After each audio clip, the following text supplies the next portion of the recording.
what I know, I'm flowing on that too. Selle autouudist aasta kõva paugu andis Kia. Müüki on jõudnud 5. põlvkonna Kia Sportage, mille müügiedus meil ilmselt kahelda ei ole vaja, sest see on ju mudel, mis läbi aastate on linnamaasturite tipus olnud. Usun, et aina paremaks läheb. Kui nüüd pisut ajalukku minna, siis esimene mudel tuli välja aastal 1993, juulikuu, kui ma eksi. See oli aeg, kus tulidki esimesed linnamaasturid välja. Aga nüüd 28 aastat hiljem loodi täiesti uus ja väga hea disainiga auto.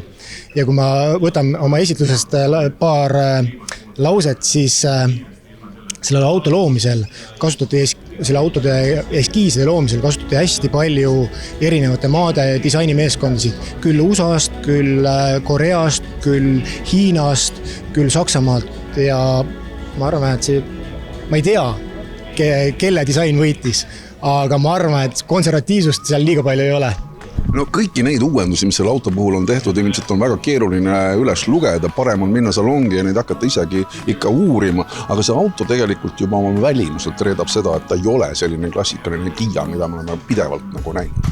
Jaa, sest tegelikult kui nüüd jälle tule selle disaini juurde pisut, siis uus disainiboss Karim Habib, kes on selle auto esitlenud ja loonud ja kui nüüd rääkida natukene selle auto olemusest, siis uuel Sportage'il on väga palju huvitavaid funktsioone, mis on näiteks tema vanematel õdedel või vendadel, näiteks Kia EV6 on tal, kus esimekordselt esitleti LED Matrix tuled, on ka nüüd Sportage'il olemas või pimenurga kaamera, mis esitleti näiteks Sorrentol, et selles suhtes on väga palju uuenduslikku lahendusi ja rääkimata hästi palju on ohutusele tähelepanu pööratud ja mis on eriti huvitav on see, et uuel Kial on olemas Kia Connect, see tähendab seda, et ma saan võtan oma telefoni, nagu ikka tänapäeva autod on kõik telefonidega ühenduses, ma ühendan auto telefoniga ära ja ma saan uksi kinni lahti teha, ma saan autost teha nagu pakiautomaadi.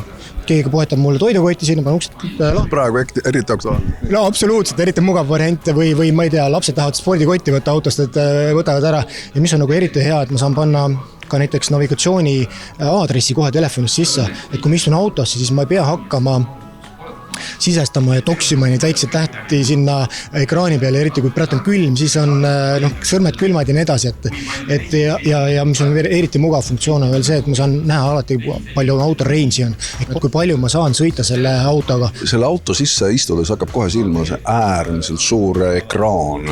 Kas võib-olla isegi liiga suureks ei ole mindud, et hakkab inimese või sõitja autojuhi tähelepanu rohkem sellele ekraanil kinni ole?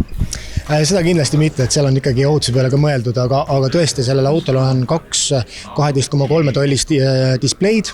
Üks on siis juhiteabe jaoks ja teine on siis multimeedia jaoks, kus saab vaadata navigatsiooniseadeid, kuulata muusikat ja nii edasi, et mis on selle ekraani juures hästi oluline on see, et nende autod on väga hea resolutsiooniga displeid.